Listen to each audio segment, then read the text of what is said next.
Esse é o Ancapso e nós vamos falar agora sobre a situação da Ucrânia. Hoje, dia 21 de maio de 2023, são 8 horas da manhã aqui no Rio de Janeiro, 2 horas da tarde lá em Kiev, no momento que eu gravo esse vídeo. Os ucranianos continuam com sua iniciativa de atingir a retaguarda russa aqui nas áreas ocupadas, justamente em conjunto com a situação em Bakhmut, né? Como a gente falou ontem, a situação em Bakhmut estava realmente crítica, era muito provável que ao longo do dia Bakhmut fosse declarada tomada pelos russos, e de fato isso aconteceu ontem logo pela manhã. E ainda tem gente dizendo que não, tá? Que os ucranianos ainda estão lutando em Bakhmut, mas a minha opinião pessoal é que no limite da cidade não tem mais luta ali não. Você pode dizer que ainda tem nos distritos ali, nas regiões em torno de Bakhmut, realmente ainda tem luta ali, né? Enfim, mas de qualquer forma é o que eu falo para vocês. Já foi uma vitória ucraniana isso daí. Por quê? Porque a Ucrânia atendeu todos os objetivos que ela queria ali. Ela conseguiu todos os objetivos. Atritar as forças russas, dizimou o grupo Wagner, dizimou os VDV, dizimou um monte de tropa russa ali. E mais do que isso, está atraindo reservas para a região de Bakhmut. Os russos ainda estão mandando reservas. E vão precisar mandar muitas mais. Por quê? Porque o Prigozhin falou que o grupo Wagner vai sair lá de Bakhmut no dia 25. Então eles tomaram a cidade, era a missão que eles tinham, agora eles vão reagrupar.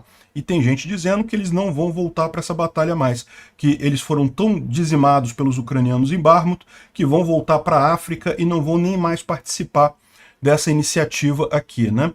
Mas veja, com isso os ucranianos conseguem atingir essas movimentações de tropas aqui e causar ainda mais danos, além do que as tropas saindo aqui de Zaporizhia e indo para Bakhmut abrem a avenida para a contraofensiva aqui em Zaporizhia, né? Então, no final das contas, sim, os russos tomaram Bakhmut, mas no final das contas quem ganhou essa batalha foram os ucranianos.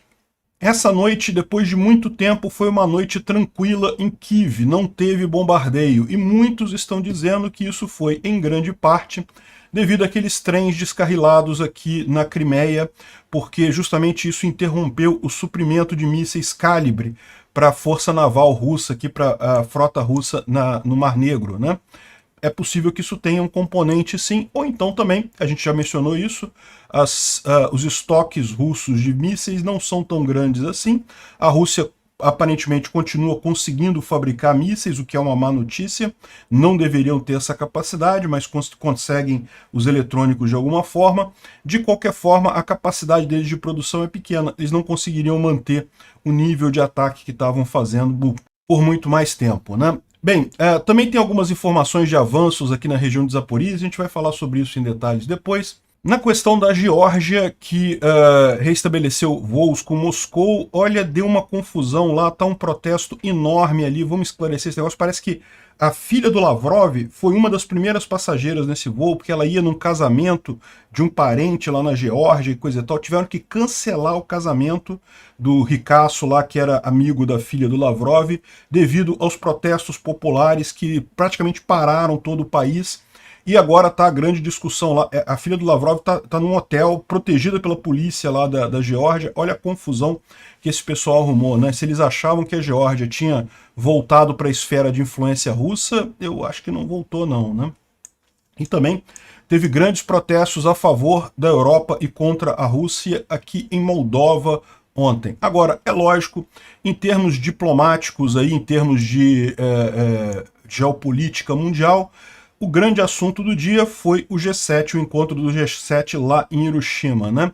O Lula foi para lá achando que ia ser estrela do G7, que, nossa, fui convidado para o G7, olha que a imprensa brasileira falou, destacou que não, que o Lula foi convidado para o G7, coisa e tal. Agora fica claro o que o pessoal fez lá, né? Colocaram ele de uma forma que ele é obrigado agora a conversar com o Zelensky, no mínimo, a dar pelo menos uma abertura para conversa com o Zelensky. O Lula, o quanto ele pôde, ele fugiu da coisa, ameaçou dizer que não. Não, porque mandou um recadinho de paz, dizendo que não, que nós buscamos a paz e coisa e tal. Como se a paz não estivesse do lado do Zelensky. O Zelensky é quem está buscando a paz aqui. A única paz possível é tirar os russos da área ocupada dentro da Ucrânia. Não tem outra paz para se negociar nisso daqui, né? Enfim, o Lula veio com a encebação dele toda, falando merda pra caralho, tentando ser diplomático, mas só piorando a situação.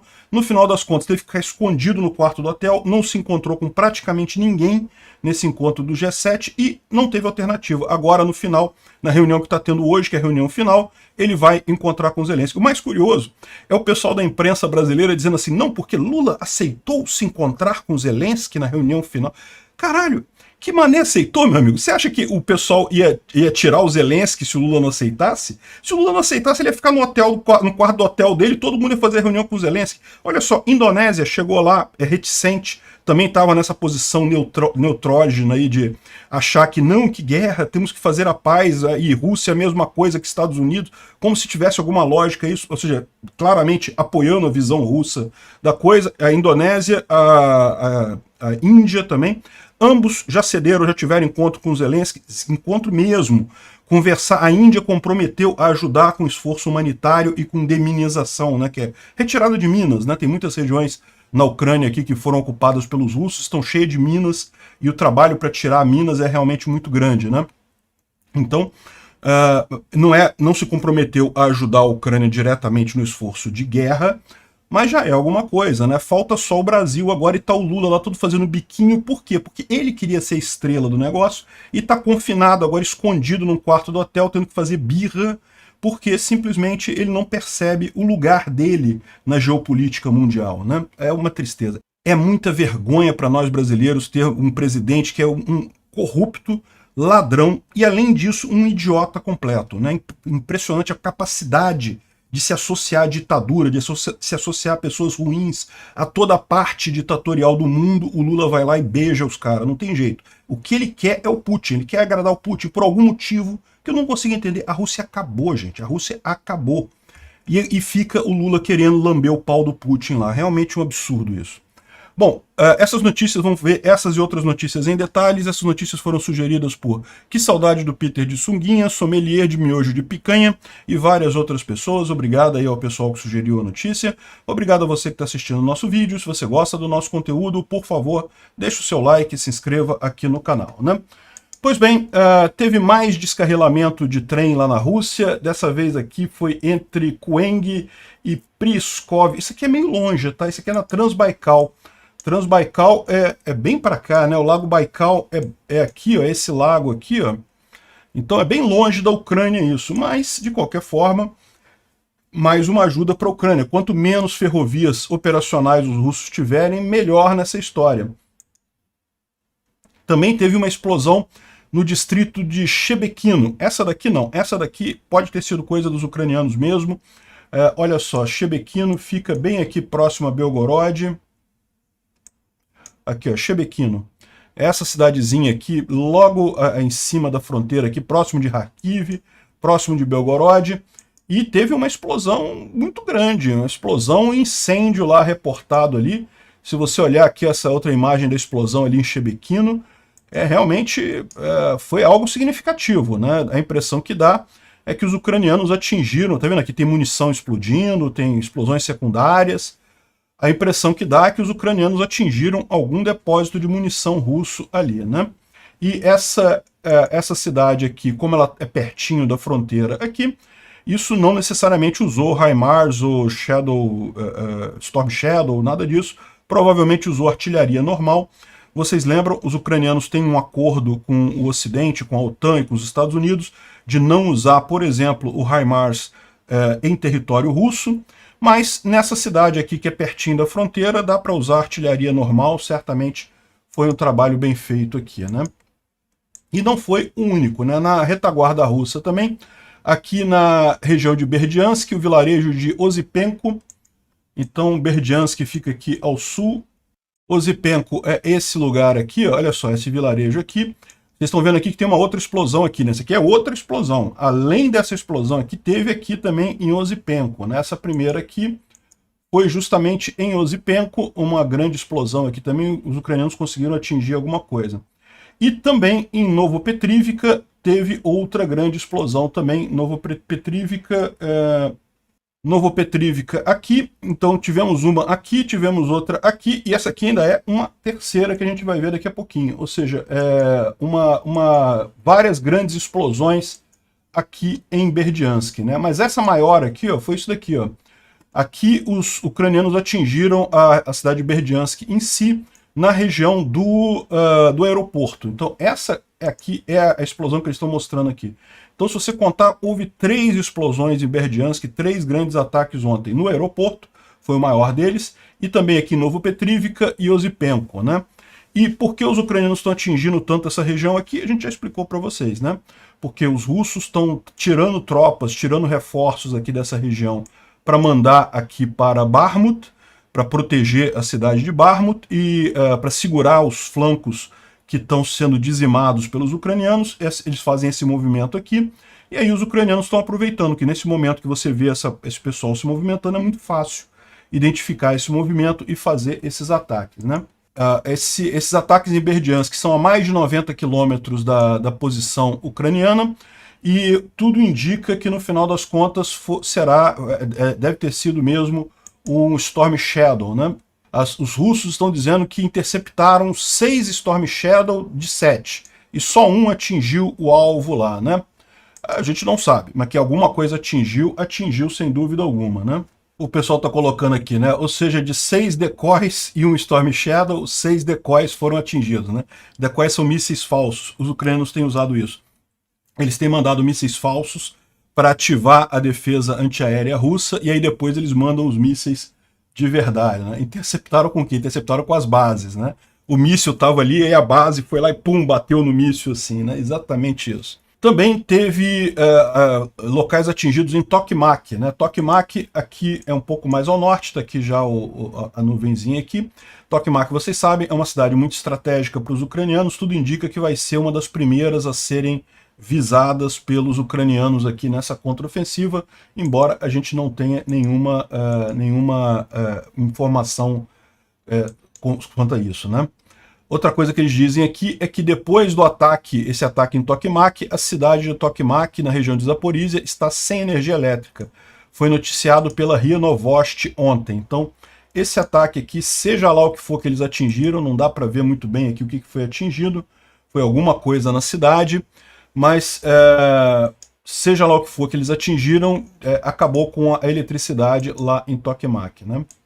Também em Donetsk, mais um ataque aqui em Donetsk, provavelmente dentro da mesma lógica de pegar esses reforços russos que estão sendo tirados aqui de Zaporizhia e enviados para Bakhmut, né? Eles provavelmente vão aqui pela retaguarda para evitar HIMARS, aí depois sobem por aqui por Donetsk até chegar em Bakhmut, e daí estão sendo atacados aqui nesse processo, né? Aqui, ó, esse aqui eu não sei se é o mesmo ataque ou se são ataques diferentes, tá? Aqui, ambos são em Donetsk, aqui está dizendo que é próximo da linha de trem, né? O que faria sentido, como eu disse, né? Os russos usam muito essa parte de logística ferroviária por aqui, e certamente atacar as ferrovias faz todo sentido nesse caso, né? É possível que seja o mesmo ataque que eles estão se referindo aqui. Bom, outra informação importante, segundo a inteligência britânica, vocês lembram, a gente falou ontem sobre 2 ataques, na verdade foram 2 dias seguidos, né? Anteontem e ontem houve ataques de descarrilamento de trens aqui na Crimeia ocupada. O primeiro aqui próximo a Simferopol, o outro em Jankoy, né? E agora, segundo a inteligência britânica, isso conseguiu romper o suprimento de mísseis Calibre para a frota do Mar Negro, né? A frota do Mar Negro russa, ela é baseada aqui em Sevastopol, e ela é abastecida tanto através de linhas férreas aqui pela ponte de terra ocupada pelos russos no sul da Ucrânia, quanto também aqui pela ponte da Crimeia. Em ambos os casos passa por Jankoy, depois Simferopol, justamente as regiões que sofreram ataques ucranianos aí. A gente sabe do descarrilhamento. O que mais teve além disso a gente não sabe, mas o descarrilamento teve, né? E certamente isso dificultou o suprimento russo dos mísseis Calibre ali, né? Tanto que essa noite agora foi a primeira noite em muito tempo em que o pessoal de Kiev pôde dormir sem nenhum problema, não teve nenhum ataque nessa noite lá na cidade, o que é uma mudança, né? Desde o início de maio, praticamente todo dia tinha ataque de drones ou mísseis, ou drones e mísseis lá em Kiev. Bom, a notícia que ninguém queria dar, mas que também não faz tanta diferença assim no final das contas, é que justamente o grupo Wagner tomou Bakhmut, né? Eu acho que sim, que tomaram, não tenho o que dizer, né? Eu mostrei para vocês ontem o mapa da cidade. Ontem os ucranianos ainda estavam resistindo numa pequena área aqui no sul, aqui perto do onde fica aqui o avião aqui de Bakhmut, né? Era o restinho que eles tinham aqui, mas ontem mesmo já teve um bombardeio muito feio aqui com munição incendiária, coisa e tal, e a gente tinha já algumas informações que os ucranianos estavam em retirada desse ponto aqui, né? Abandonaram todos os prédios altos aqui.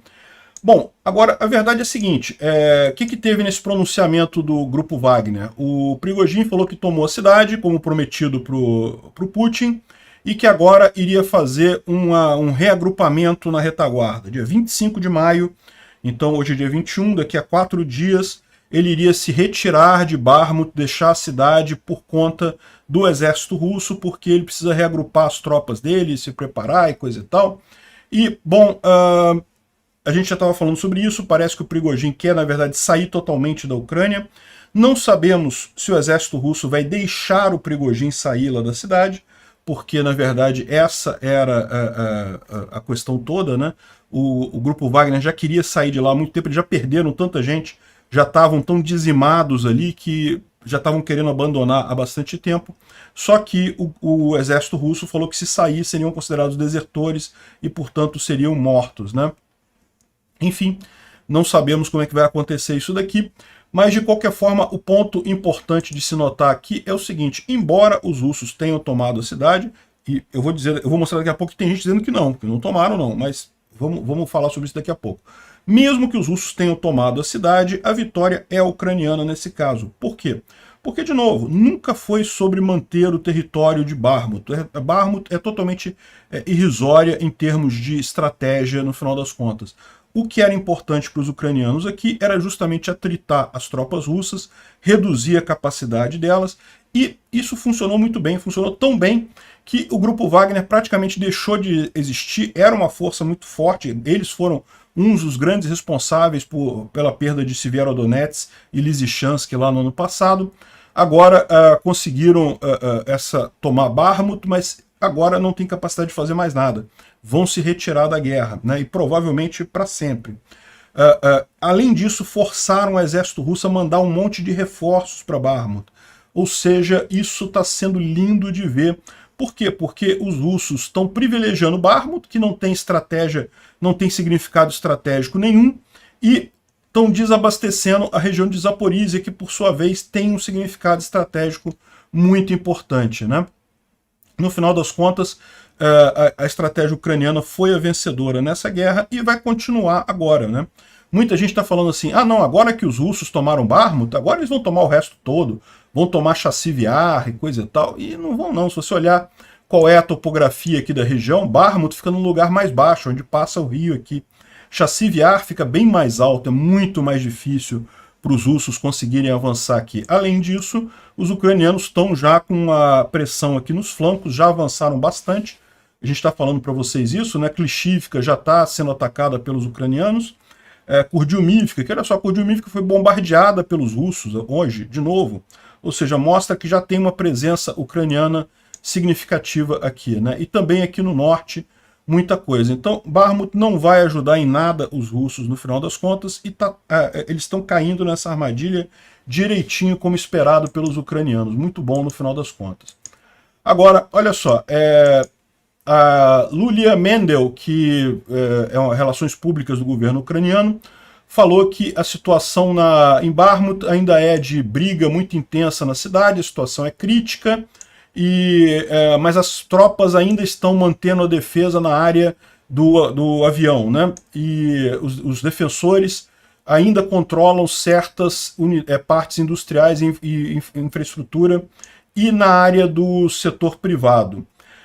Aí, ou seja, dá para entender isso daqui. Deixa eu mostrar para você o que eles estão dizendo. Eles estavam dizendo que ainda estavam controlando a área do avião, que é essa quina aqui, né? O avião fica nessa pracinha aqui, bem nesse canto aqui da cidade, né? Isso aqui era verdade ontem, né? Ontem os ucranianos ainda estavam aqui. O que eu falei é que eles já estavam recuando. Então, os russos provavelmente tomaram aqui mesmo. Agora, o que ele diz? Que ainda tem algumas coisas industriais controladas pelos ucranianos aqui. E pode ser verdade, pode ser que essa área aqui, tá vendo que tem um monte de casinha aqui, um monte de coisa aqui, ó.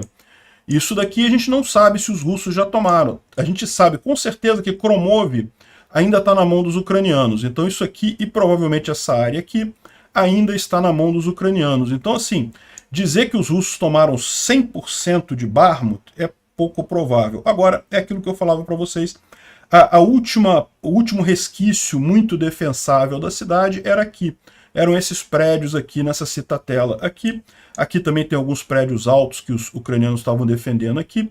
Esses prédios foram perdidos. O que resta agora é casa, prédio baixo, área industrial, e isso os russos devem ter vantagem aqui. Então, na verdade, foi bom o Prigozhin ter dito que capturou a cidade. Parece que o Putin já elogiou ele, já falou que concordou e coisa e tal. Então, agora a gente já pode partir para a próxima etapa, que é justamente atingir os flancos para isolar o pessoal aqui em Bakhmut, né? Tomaram 100% da cidade? Não, 100% não. Ainda tem uns pedacinhos ainda nas mãos dos ucranianos, mas realmente é irrisório agora o que sobrou, né? Aqui, ó, o Igor Girkin, que não é aquele Igor Girkin criminoso de guerra, está falando aqui que pela segunda noite em seguida, a cidade de Shakhtar, aqui em Donetsk, registra um movimento de grandes comboios de equipamentos e pessoal de Donetsk para a direção de Bakhmut. Ou seja, é aquilo que a gente está falando, mesmo com a derrota em Bakhmut, como os flancos, os ucranianos continuam avançando nos flancos, não pararam, não continuam avançando nos flancos, os russos estão precisando reforçar a região lá, estão mandando um monte de coisa para lá, e tudo indica que isso daí é justamente o plano ucraniano. Estão enfraquecendo essa região toda aqui, estão tirando reservas que eles poderiam, a partir aqui de Donetsk, reforçar Zaporizhia, reforçar essa região, e estão mandando tudo aqui para Bakhmut para não perder a cidade logo na sequência. Isso é justamente o que queriam os ucranianos, né? Enfim, é o que eu falo para vocês. Bakhmut caiu? Caiu. Aliás, caiu no mesmo dia que caiu Mariupol há um ano atrás, né? Ali, outra coisa também, na época eu falava isso já, depois do cerco a Mariupol, eu sempre deixei claro, era questão de tempo até tomarem a cidade, infelizmente, né? Não tinha muito como manter a cidade ali naquela situação. Tomaram Bakhmut no mesmo dia que tomaram Mariupol. Eu fico me perguntando se os ucranianos não planejaram essa coisa toda, né? Não sei. Enfim, porque de certa forma isso limita a capacidade de comemoração dos russos, né? Eles certamente estavam planejando uma comemoração do aniversário da tomada de Mariupol e caiu no mesmo dia da tomada de Bakhmut, enfim.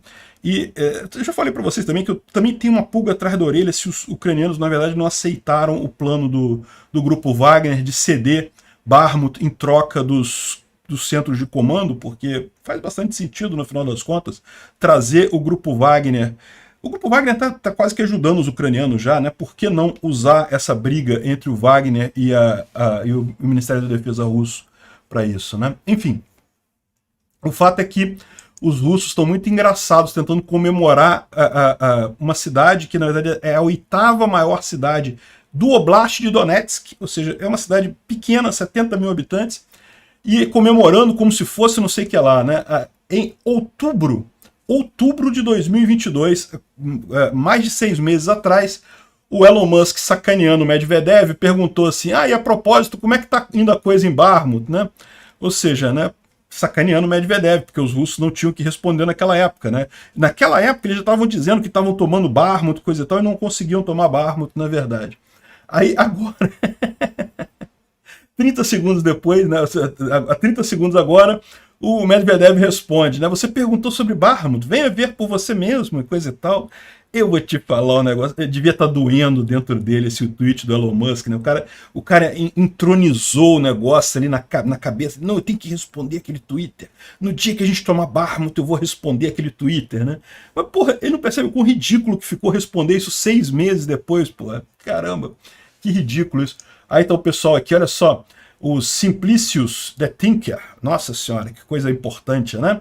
Dia histórico, finalmente a bandeira está sobre Bakhmut capturada, e o Hans Paul aqui, a maior derrota do Império Global Americano.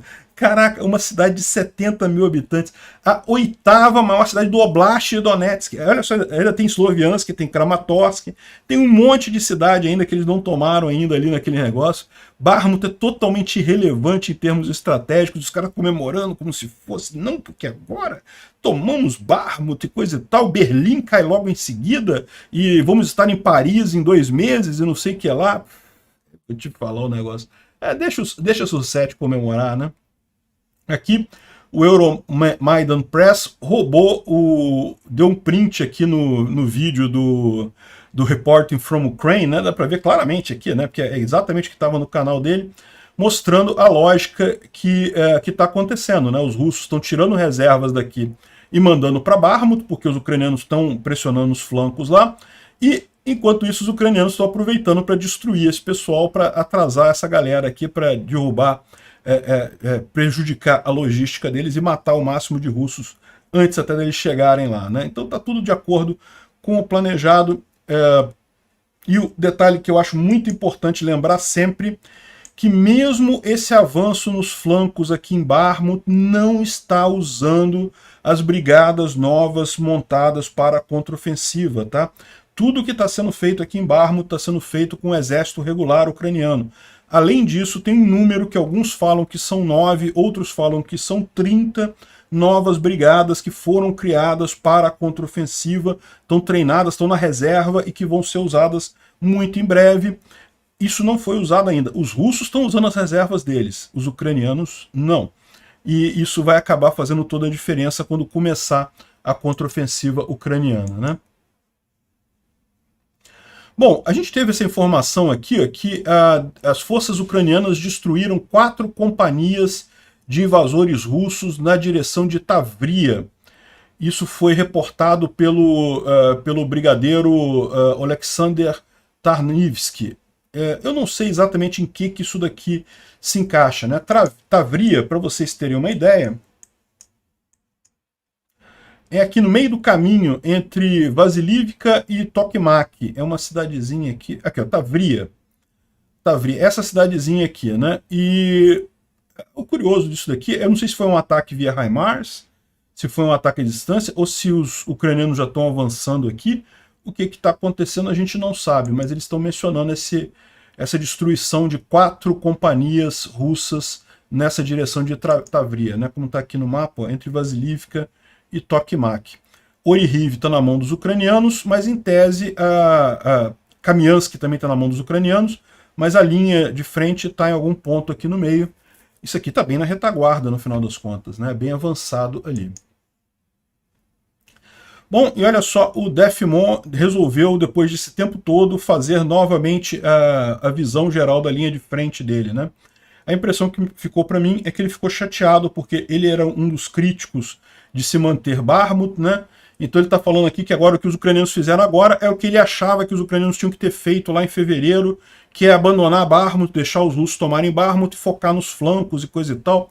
Mas enfim, o importante é que ele voltou a fazer, pelo menos ele fez agora, não sei se ele vai continuar fazendo depois em outros dias. Vale a pena a gente dar uma olhada nessa thread dele, porque realmente é bem interessante.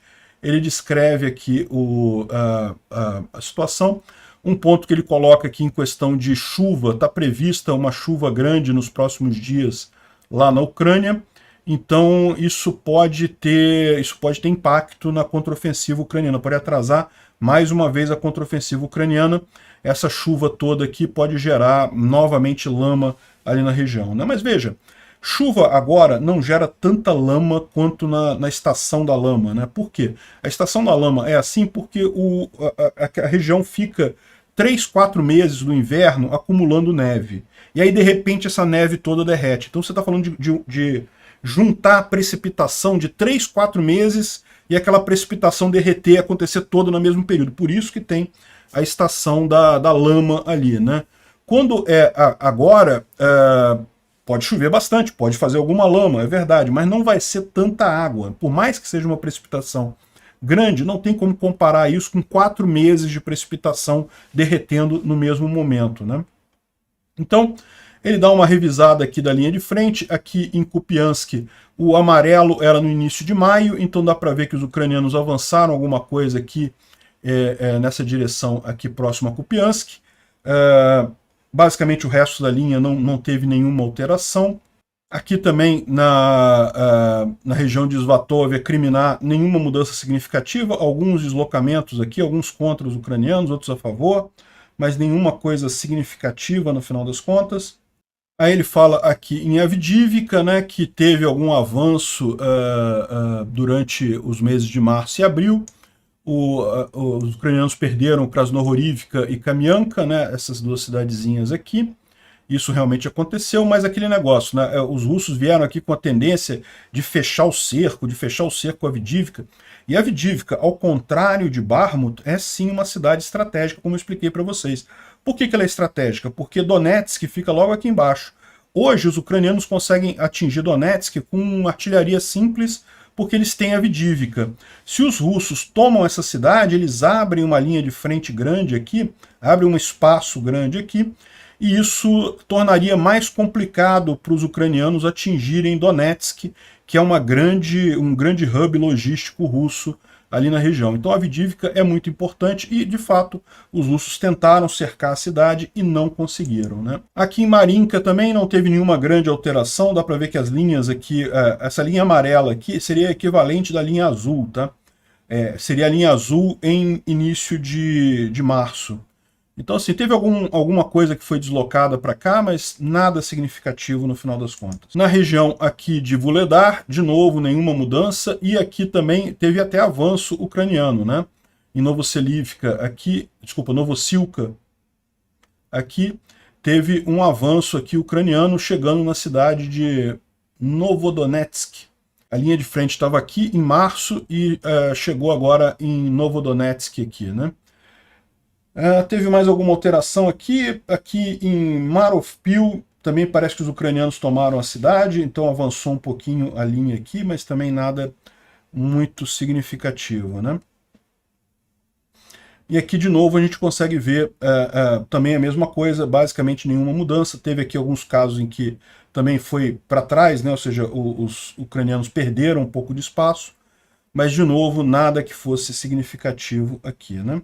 Ele fala que na região de Kherson não teve nada significativo, ou seja, aquela história toda sobre travessia do Dnipro e coisa e tal, na visão dele, aquilo não tem embasamento nenhum, não acontece. Em Bakhmut, os russos levaram 2 meses para capturar os 60% ou tanto de Bakhmut que eles já tinham, ainda não tinham tomado lá em fevereiro e janeiro. Ele diz aqui que em algum momento de março a Ucrânia tentou uma ofensiva nos flancos, mas não conseguiu. E por quê? Porque os flancos ainda estavam na mão do grupo Wagner e do VDV. Em algum ponto as forças russas estagnaram nos flancos e daí os russos decidiram mover o grupo Wagner dos flancos para a cidade e substituir o VDV nos flancos com unidades pouco treinadas do 3º Corpo do Exército de lá, né? Que é do 100º MRB e o 4º MRB. E o que aconteceu, na visão dele, é que o exército ucraniano percebeu isso daí e começou o avanço. E aí sim conseguiu fazer o avanço que a gente está vendo agora, chegando próximo a Kryslivka aqui e também aqui no norte, conseguindo reduzir essa área aqui, né? Ou seja, o que ele está dizendo é que isso aqui, o que ele está falando, mostra uma coisa importante, que essa ofensiva ucraniana na região, na verdade, não foi reforços ucranianos sendo colocados na região, mas foi, na verdade, os russos meio que perdendo a capacidade de combate ali, né? Enquanto a cidade de Bakhmut está certamente perdida, mais ou menos, os ucranianos têm uma boa posição se eles quiserem ganhar novamente o terreno no norte e também no sul ali da região, e podem tentar, lógico, retomar Bakhmut mais adiante, né? Com essa linha agora reforçada, né, com essa linha endireitada agora, como não tem mais ataques pelos flancos, eles podem começar a atirar em peixes no barril ali em Bakhmut, né? ficaria muito fácil para os ucranianos atingir as tropas russas aqui em Bakhmut, enquanto elas tentam se organizar aqui na cidade. E outra coisa que ele coloca aqui, a gente falou também, os russos continuam mandando tropas para a região, tanto para os flancos quanto para a cidade, e isso vai permitir que a Ucrânia faça ofensiva em outras direções, uma vez que elas vão estar menos protegidas ali, né? Então, bem interessante ver isso aí. De novo, o que teve de grande mudança foi aqui em Bakhmut, mas significativa a visão geral de tudo, né? Aqui, o Instituto para Estudo da Guerra também fala que o Prigozhin declarou a vitória na cidade de Bakhmut e anunciou a sua intenção de sair da cidade no dia 25 de maio. Segundo o ISW, esse negócio de ele dizer que ganhou sobre Bakhmut é mais simbólica, mesmo que seja verdadeira, porque no final das contas não faz diferença isso daí. As forças ucranianas continuam pressionando Bakhmut nos flancos norte e sul, né? Outra informação importante que ele coloca aqui é que as forças do Wagner, é pouco provável que elas consigam fazer uma retirada com sucesso ali de Bakhmut em 5 dias, sem acabar atrapalhando os esforços do exército russo de fazer a defesa da cidade. Ou seja, vamos ver como é que vai acontecer isso daí, porque esses próximos 5 dias podem ser bastante críticos, né? Bom, vale a pena a gente falar um pouco mais sobre os protestos lá na Geórgia, em Tbilisi. Vocês lembram, uma coisa que eu peguei errado, eu tinha entendido errado. Eu achava que era a Geórgia que tinha proibido os voos com Moscou, mas na verdade não. Foi Moscou que cancelou os voos diretos para a Geórgia lá no início da guerra. Só que agora o Moscou aceitou de novo fazer a rota, e aí que começou a rota de novo. Aí agora o parlamento da Geórgia está negociando de cancelar esse voo de novo, né? Como vocês viram ontem, teve um monte de protestos ali, mas a informação curiosa é que no primeiro voo que teve de Moscou para lá, foi a filha do Lavrov. Vocês conhecem o Lavrov, o cachorrinho do Putin, mais um dos cachorrinhos do Putin, e a filha dele, Katerina Lavrova, foi participar de um casamento de uma parente distante, ou de um parente distante dela lá em Tbilisi, né? Então, ela foi uma das primeiras passageiras. Será que eles retomaram o voo só para ela poder ir no casamento lá de não sei o que lá? Não seria impossível, não. A Rússia virou uma ditadura, o que o ditador e os amigos do ditador querem acaba acontecendo, né? Só que o pessoal não gostou dessa história, porque ela é uma das pessoas sancionadas pelas sanções aí ocidentais e coisa e tal, e ela está em Kakheti, que é uma cidade próxima, uma cidade bonita, tem um hotel com vista para o lago e coisa e tal, onde seria esse casamento, né? Só que aí a população da Geórgia fez protesto, foi lá pro hotel onde ela está e onde seria a festa, a ponto que o presidente da Geórgia teve que cancelar o casamento lá, que ela participaria do casamento. Não é ela que está casando, não. Ela ia participar do casamento de um outro parente dela lá distante, né? Então, olha só, a polícia teve que ser colocada lá no hotel e coisa e tal, e deu uma confusão. Elas tiveram que cancelar o casamento lá da outra pessoa que ia casar lá, e daí protesto no país inteiro, num monte de coisa. No final das contas, ela teve que ser mantida sob a proteção da polícia da Geórgia, do serviço secreto do Estado, ou seja, e ela já saiu de lá. Ela conseguiu sair da Geórgia justamente na proteção da polícia e coisa e tal, porque os protestos estavam ficando bastante contundentes por lá, né? Aqui, ó. Isso aqui é o pessoal na porta do hotel, não deixando o pessoal passar, entrar e coisa e tal, e bacana isso. Bom ver que os georgianos continuam contra a Rússia, né? Embora o governo de lá seja meio pró-Rússia, o povo da Geórgia continua totalmente anti-Rússia, né? E continuam os protestos, tá? Agora que acabou o casamento, a filha do Lavrov já foi embora, não sei o que lá, o parlamento está discutindo cancelar o voo de novo, agora o pessoal quer, e eles falaram agora que só tem 2 demandas: abolir esse voo com Moscou e liberar as pessoas que foram detidas durante o protesto. Então agora o que eles estão protestando é só essas 2 coisas. Ou seja, vai ter que cancelar esse voo que tinha entre Moscou e Tbilisi, né? E olha, isso que é curioso, porque o voo tinha sido cancelado por Moscou, agora é Tbilisi que não quer esse voo mais, né? Outra manifestação gigante aconteceu na Moldova, em Chisinau. Aqui um monte de gente protestando a favor da Europa e, por definição, contra Putin, né? um enorme comício lá na capital da Moldova contra os russos e a favor da Europa. Olha que coisa. Para você ver como é que essa guerra da Ucrânia está sendo uma coisa muito importante na região como um todo. Está colocando todos os países do lado certo, do lado da liberdade, do lado do livre comércio e contra ditaduras malucas como a do Putin, né? Então, realmente uma coisa muito significativa. E bom, eu confesso para vocês que eu nem queria falar sobre esse assunto, porque é um assunto que me deixa chateado, vocês sabem o quanto eu me vergonho de ter um Lula como presidente, essa porcaria desse idiota completo que só faz merda. Eu avisei, na época da eleição eu avisei, o pessoal estava reclamando do Bolsonaro, o Bolsonaro também errou nessa questão da Rússia, tá? Também ficou muito do lado do Putin.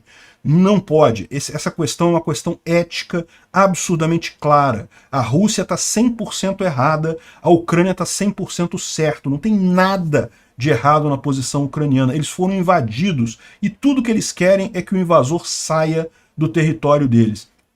O resto, meu amigo, é teoria da conspiração, é maluquice de fake news, ou então é a covardia, que é o que eu acho que é o caso do Lula, né? Covardia e uma certa empáfia, de achar que ele é capaz de trazer a paz, né? Aquele papo todo que o Lula quer ter um Nobel da Paz. Então ele acha que ele tem uma importância que ele não tem. Ele é só um corrupto retardado do terceiro mundo, né? Enfim, a presença... Olha o Globo, né? A imprensa brasileira, não preciso dizer para vocês, está do lado do Lula. A imprensa brasileira preparou esse G7 para falar do Lula no G7. Mas se só vê Lula na imprensa brasileira. Por quê? No exterior, nos outros jornais, ninguém fala de Lula, só fala do Zelensky lá no G7, né? E ao contrário, quando falam do Lula, falam mal do Lula, né? Mas enfim, aí o Globo diz que a presença surpresa do Zelensky no G7 deixa o Lula e a comitiva sob pressão. E surpresa nada, porque eu falei aqui 2 dias atrás, na verdade, mais de 2 dias, 3 dias atrás, eu falei, ó, o Zelensky vai no G7. E eu já tinha informação nas redes lá da Ucrânia que o Zelensky ia no G7 e vai ter um monte de arma. A grande discussão no G7 vai ser em cima de pacote de ajuda para a Ucrânia, né? E aí o pessoal fica assim, diferente dos países do G7, diferente de todos os países livres do mundo, o Brasil assumiu uma postura mais neutra, entenda, mais próxima do Putin, mais próxima do invasor, mais próxima de quem agrediu o território de outro país, né? Aí o pessoal, não, porque a presença surpresa deixou a comissão sob pressão. Porcaria nenhuma, a presença surpresa foi feita justamente para acabar com essa porcaria dessas merda de paiseco de bosta que fica achando que tem poder de dizer que não, que vamos ficar neutros, queremos só a paz. Cara, a paz é a Rússia sair da Ucrânia. E pronto, isso é a paz. Não tem outra paz possível, né? Aí o Lula ficou cheio de dedos, que ignorando convites do Biden e do Zelensky no G7. Foi fazer o que no G7 então, meu amigo? O G7 é todo plenamente favorável ao Zelensky. E o Lula sabia disso muito antes de pegar o avião aqui no Brasil. O que essa porra desse verme corrupto de 9 dedos foi fazer lá no Japão? Foi gastar dinheiro? Foi passear lá com a Janja, lá com a Esbanja, lá em Hiroshima? É isso? Porque só se foi isso. Se ele não vai conversar com o Biden, não vai conversar com o Zelensky, não vai conversar com pessoas que apoiam o Zelensky, ele não vai conversar com ninguém, porque todo mundo no G7 é a favor do Zelensky. O que a porra desse idiota foi fazer lá então? Só gastar dinheiro, e nosso dinheiro, né, o que é o pior, né? O Blinder fala aqui que o New York Times, na cobertura do G7, define Lula como aliado próximo de Putin. Mas é isso. É o que eu falo para você, é o que eu venho falando desde o início dessa guerra. Não existe neutro nessa guerra. Esquece esse papo de você dizer, não, eu sou neutro, eu quero a paz. Não existe isso, isso é uma agressão. Um país agrediu o outro. Se você tá neutro, você tá a favor do agressor. Tá certíssimo, é isso daí mesmo. O New York Times tá certíssimo. Lula tá chupando o pau do Putin, é isso aí. Não tem outra coisa para dizer disso daí, né? Ou seja, na imprensa nacional, aqui no Brasil, tava um monte de jornal falando que o Lula foi no G7, foi convidado no G7. O Brasil voltou! O Lula foi convidado no G7. Só que lá ninguém tá falando da porra do Lula. Por quê? Porque o Lula se trancou no quarto para não falar com ninguém, porque descobriu que ninguém tem a posição dele com relação à Ucrânia, né? E olha só, e não é só o pessoal do G7 em si, né? A Índia foi lá, mas o Narendra Modi percebeu a situação. O cara não é burro. Ele percebeu a situação que era. O G7 está forçando uma aproximação com o Zelensky. Foi lá, fez o contato com o Zelensky e trocou aperto de mão, falou que vai se comprometer com a ajuda humanitária e com a deminização do país lá, da Ucrânia, né? Ou seja, Não foi um apoio, né, másculo, digamos assim, não foi um super apoio, mas já foi um passo na direção certa. Aí sabe o que os jornais brasileiros falaram? Não, porque o Lula se alinhou à Indonésia. A Indonésia está lá também. É a Indonésia que vai ficar neutra e coisa e tal. É, meu amigo, aqui ó. Hoje eu me encontrei com o presidente da Indonésia e conversamos particularmente sobre a questão dos bombardeios na infraestrutura ucraniana e discutimos a implementação da Fórmula da Paz ucraniana e eu pedi o apoio dele para as crianças deportadas ilegalmente. E sou agradecido pelo Joko Widodo pelo convite para participar no G20 em novembro de 2022, onde a gente vai poder trazer essa fórmula da paz para mais países. Ou seja, até o cara da Indonésia, que era o último cara, além do Lula, agora só tem o Lula. O Lula é o último que ainda tá com essa birrice dele, com esse negócio de lamber o Putin lá, né? Então tá aqui, ó, o presidente da Indonésia não se comprometeu com nada, o da Índia se comprometeu, o da Indonésia não se comprometeu com nada, mas já fez um primeiro passo, já se encontrou com Zelensky, coisa e tal. E aí é muito engraçado, né?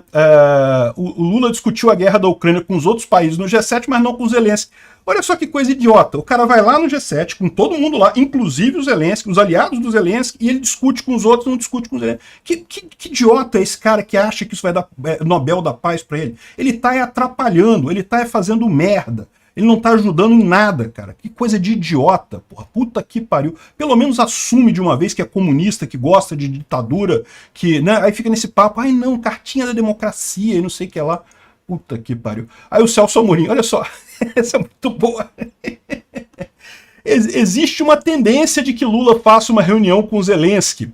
Sabe o que é isso daqui? Não, não vai ser reunião bilateral, não. É que a última reunião que acontece hoje lá no G7, né, vão todos os países, vão todo mundo. E aí o Celso Amorim disse que não, que o Lula aceitou participar. Cara, se não aceitasse participar, o Lula foi lá para nada. Ele foi lá no G7 e não conversou com ninguém, não teve nada com ninguém. O único encontro que ele teve foi com o premier do Japão e mais nada. O cara ficou trancado no quarto dele sem falar com ninguém. Olha só o nível da vaidade desse sujeito, o nível da autoimportância que esse sujeito se dá lá, lá no Japão. Né? Podia estar fazendo uma coisa decente, podia estar entendendo a situação, podia estar conversando. Não precisa dizer que está abertamente apoiando a Ucrânia e coisa e tal. Faz como o cara da Indonésia, ouve o Zelensky, coisa e tal. Aí ele estava achando que se ele não aceitasse participar, que o pessoal do G7 iria tirar o Zelensky da última reunião. Ah, meu amigo, você acha que isso ia acontecer? Eu ia tirar você, Lula. Você quer ficar trancado no quarto lá e eu fazer a reunião sem você, se você não quisesse encontrar com o Zelensky, porra.